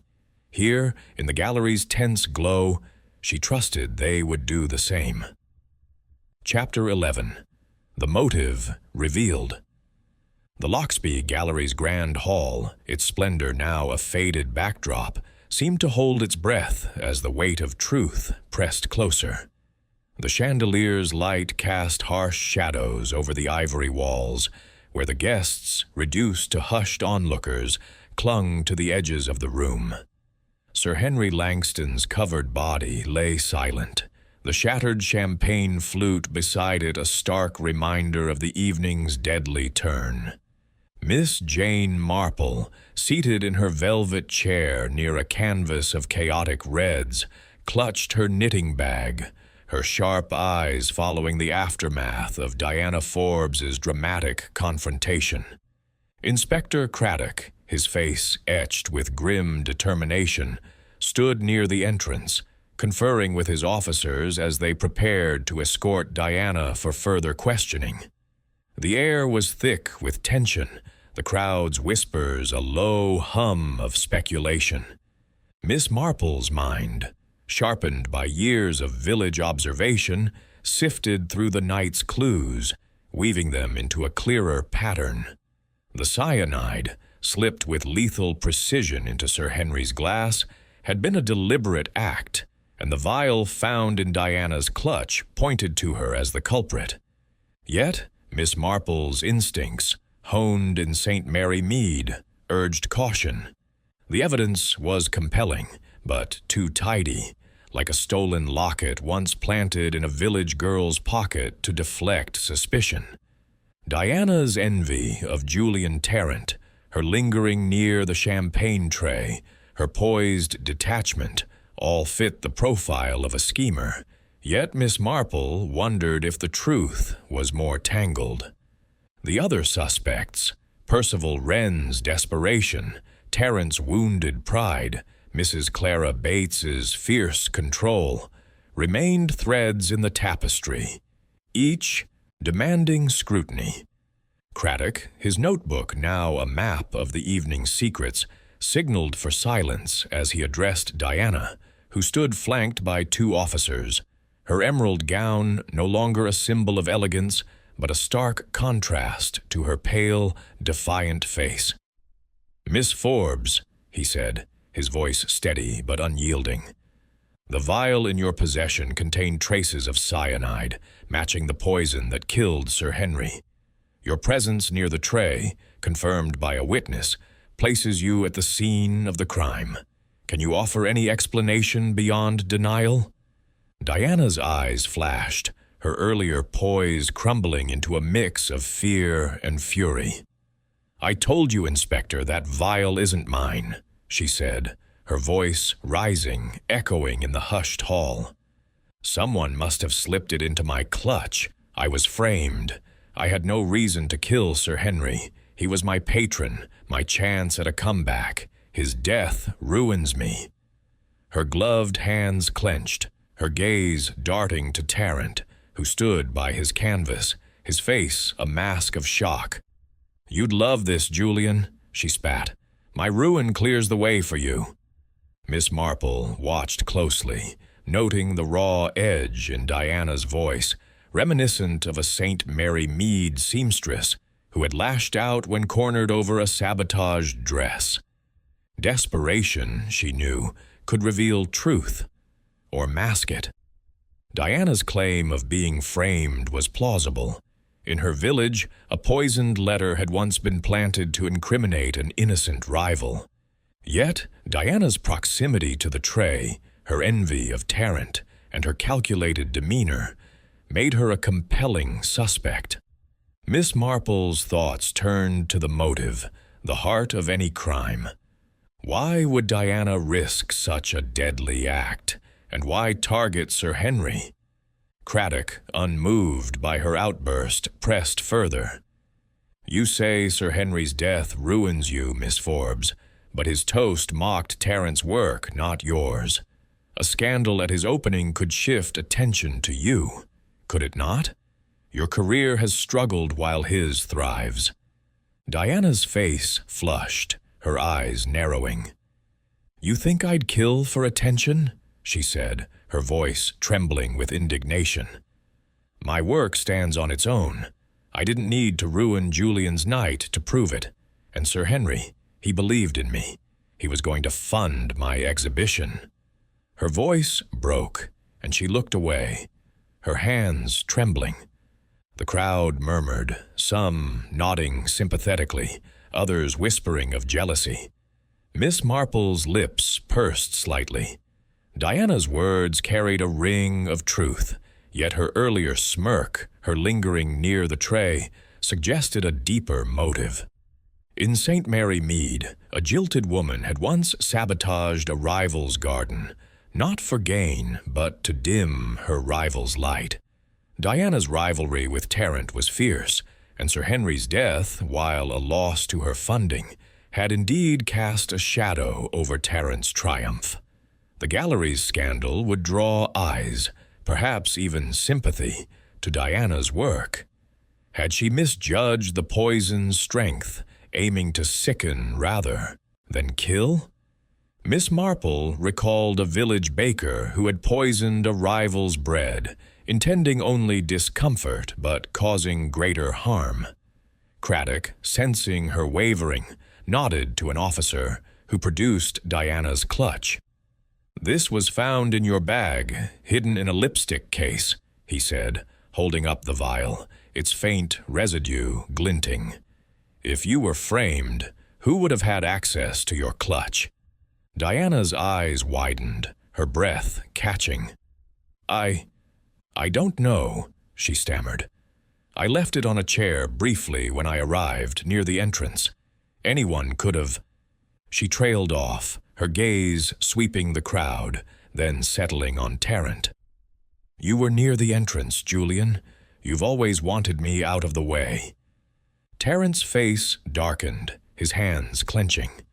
That's absurd, he said, his voice low but sharp.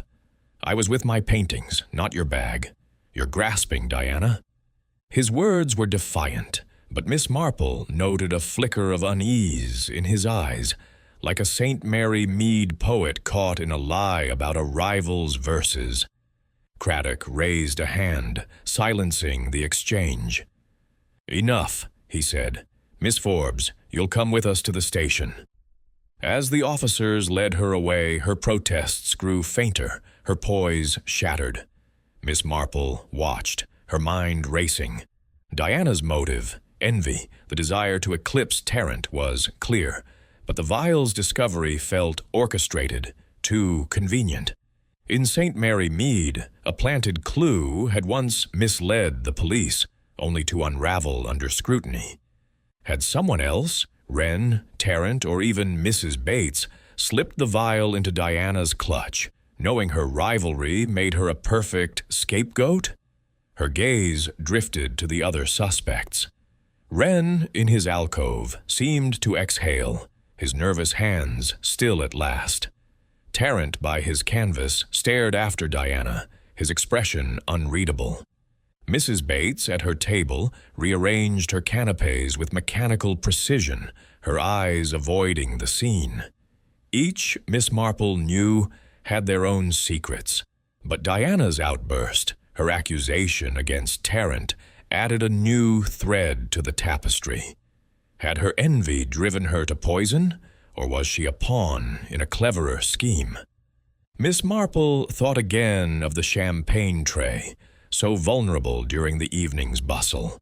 A quick hand, a moment's distraction. Any of the suspects could have acted. In St. Mary Mead, a poisoned bottle of tonic had been tampered with during a crowded fair, the culprit blending into the throng. Here, the gallery's chaos had provided similar cover.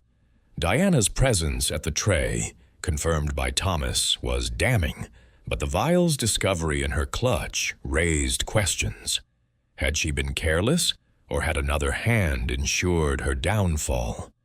As Craddock prepared to address the remaining guests, Miss Marple settled back, her knitting bag a quiet anchor. The Loxby Gallery, like St. Mary Mead, was a stage for human frailties. Envy, ambition, pride. Diana's motive, her desperate bid to reclaim her place, was a compelling thread, but the vial's neat discovery suggested a deeper game. Miss Marple would watch, as always, letting the suspect's unguarded moments unravel the truth. In her village, the smallest clues, a trembling hand, a planted clue, had always led to the heart of a mystery. Here, in the gallery's tense glow, she trusted they would do the same. Chapter 12. The Quiet Close. The Loxby Gallery's grand hall, its splendor now subdued, seemed to exhale as the weight of the evening's tragedy began to lift. The chandelier's light, once harsh in its exposure of secrets, softened as the crowd thinned, their whispers fading into weary murmurs. Sir Henry Langston's body had been removed, the shattered champagne flute swept away, leaving only a faint stain on the parquet floor.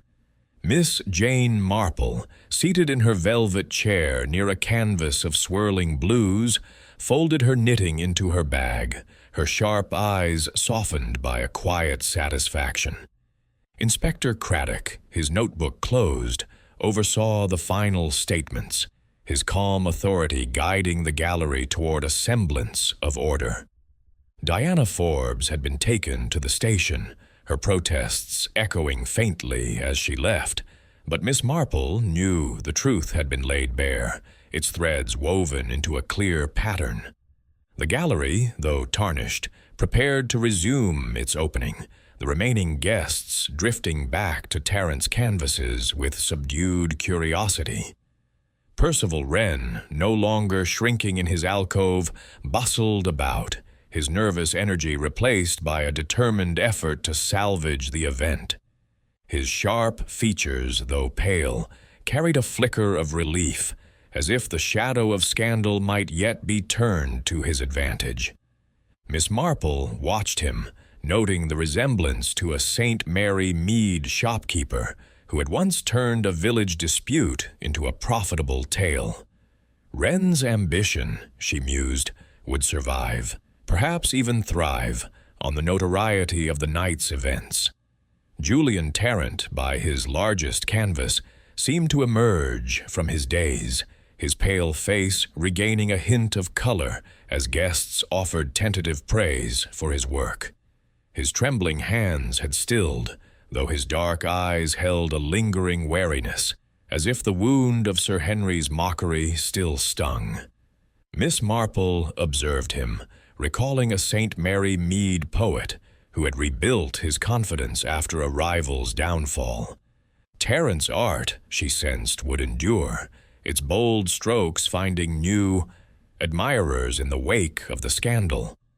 Mrs. Clara Bates, at her refreshment table, resumed her duties with characteristic precision, her stern face softened by the return to routine. Her piercing eyes no longer darted nervously, and she directed her staff with quiet efficiency, ensuring the remaining canapes and drinks were impeccable. Miss Marple noted her composure, reminiscent of a St. Mary Mead housekeeper who had restored order after a village fete's chaos. Mrs. Bates's pride, though tested, had held firm, her role in the evening's tragedy confined to her unwitting oversight of the fatal tray. Miss Marple's thoughts lingered on Diana Forbes, whose envy had unraveled into a deadly scheme. The vial in her clutch, her presence near the champagne tray, her bitter rivalry with Tarrant, all had pointed to her guilt. In St. Mary Mead, Miss Marple had seen how envy could twist a heart, like the village seamstress who had sabotaged a rival's gown out of spite. Diana's plan to disrupt Terrence's triumph with a scandal had misfired, the cyanide's lethal dose turning her scheme into murder. Her confrontation, her desperate accusations, had sealed her fate, yet Miss Marple felt a pang of pity. In her village, she had known women driven to folly by jealousy, their regrets as sharp as their crimes. Craddock approached Miss Marple, his face weary but grateful. "You've been a quiet help, Miss Marple," he said, his voice low.